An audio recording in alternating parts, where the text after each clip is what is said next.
ಫಲವಾಗಿ ಒಬ್ಬ ಮಿನಿಸ್ಟರ್ ರಾಜೀನಾಮೆ ಕೊಟ್ಟಿರುವಂತದ್ದು ಕಾಂಗ್ರೆಸ್ ವಿರುದ್ಧ ಅಶೋಕ್ ವಾಗ್ದಾಳಿಯನ್ನ ನಡೆಸಿದ್ದಾರೆ.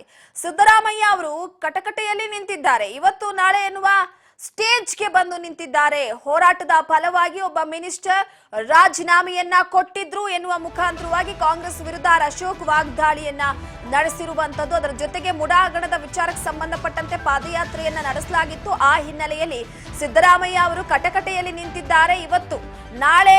ಇವತ್ತು ಅನ್ನುವಂತ ಸ್ಟೇಜ್ಗೆ ಬಂದು ನಿಂತಿದ್ದಾರೆ. ನಾವು ಜೆಡಿಎಸ್ ಒಟ್ಟಿಗೆ ಸೇರಿ ಹೋರಾಟವನ್ನ ಮಾಡ್ತೀವಿ. ಅಶೋಕ್ ಕಾಂಗ್ರೆಸ್ ವಿರುದ್ಧ ವಾಗ್ದಾಳಿಯನ್ನ ನಡೆಸಿರುವಂತದ್ದು. ಈಗಾಗಲೇ ಒಬ್ಬ ಮಿನಿಸ್ಟರ್ ರಾಜೀನಾಮೆ ಕೊಡಿಸಿದ್ರಿ. ಸಿದ್ದರಾಮಯ್ಯನವರು ಕಟಕಟೆಯಲ್ಲಿ ನಿಂತವ್ರೆ.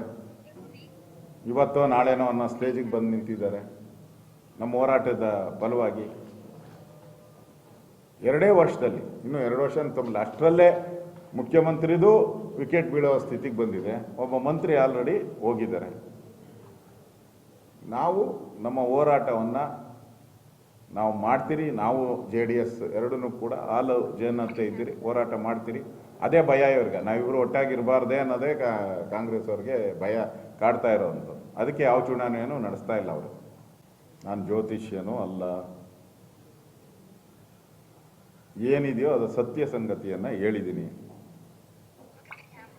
DK ಶಿವಕುಮಾರ್ ಹೇಳಿದಾರಲ್ಲ, ಅಶೋಕ್ ಅವ್ರ ಜ್ಯೋತಿಷ್ಯ ನಂಬಲ್ಲ, ಆದರೆ ನಾನು ನಂಬ್ತೀನಿ, ಅಶೋಕ್ ಅವ್ರ ಹತ್ರನೇ ಹೋಗ್ತೀನಿ ಅಂತ ಹೇಳಿದ್ದಾರೆ. ಬಂದರೆ ಹೇಳ್ತೀನಿ ನಾನು. ಏನೇನು ಡೆಲ್ಲಿಯಲ್ಲಿ ಇವರು ಮುಖ್ಯಮಂತ್ರಿ ಆಗಕ್ಕೆ 3 ದಿನದ ಮುಂಚೆ ಡೆಲ್ಲಿಯಲ್ಲಿ ಏನೇನು ನಡೆದಿದೆ, ಯಾರ್ಯಾರಿದ್ರು ಆ ಸಭೆಯಲ್ಲಿ?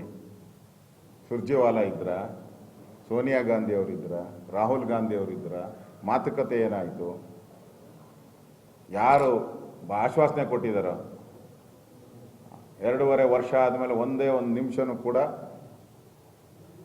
ಕಡಿಮೆ ಆಗಲ್ಲ, 1 ನಿಮಿಷನೂ ಕೂಡ ಕಡಿಮೆ ಆಗಲ್ಲ ಅಂತ ಯಾರು ಹೇಳಿದ್ರು? ಇವೆಲ್ಲ ಬರೇಬೇಕಲ್ಲ. ಈಗ ಕನ್ನಡ ಚಾನಲ್ಗೆ ಪಾಪ DK ಶಿವಕುಮಾರ್ ಅವ್ರಿಗೆ ಎಣ್ಣೆ ಸಿಗಕಾಯಿ ಗೊತ್ತಿಲ್ಲ, ನನಗೆ ಗೊತ್ತಿಲ್ಲ, ಎಣ್ಣೆ ಸಿಗಕಾಯಿ ಇರಬೇಕು DK ಶಿವಕುಮಾರ್ ಅವ್ರಿಗೆ. ಇಂಗ್ಲೀಷ್ ಚಾನಲ್ ಹೇಳಿದಾರಲ್ಲ,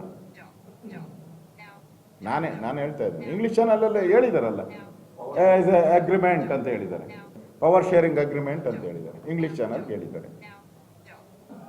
ಅರ್ಥ ಏನಂಗಾರೆ? ಶೇರಿಂಗ್ ಅಂತೂ ಇದೆಯಲ್ಲ.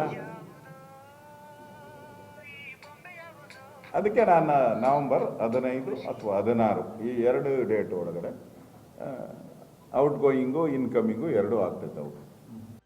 ಈಗಾಗಲೇ ಒಬ್ಬ ಮಿನಿಸ್ಟರ್ ರಾಜೀನಾಮೆ ಕೊಡಿಸಿದ್ರಿ.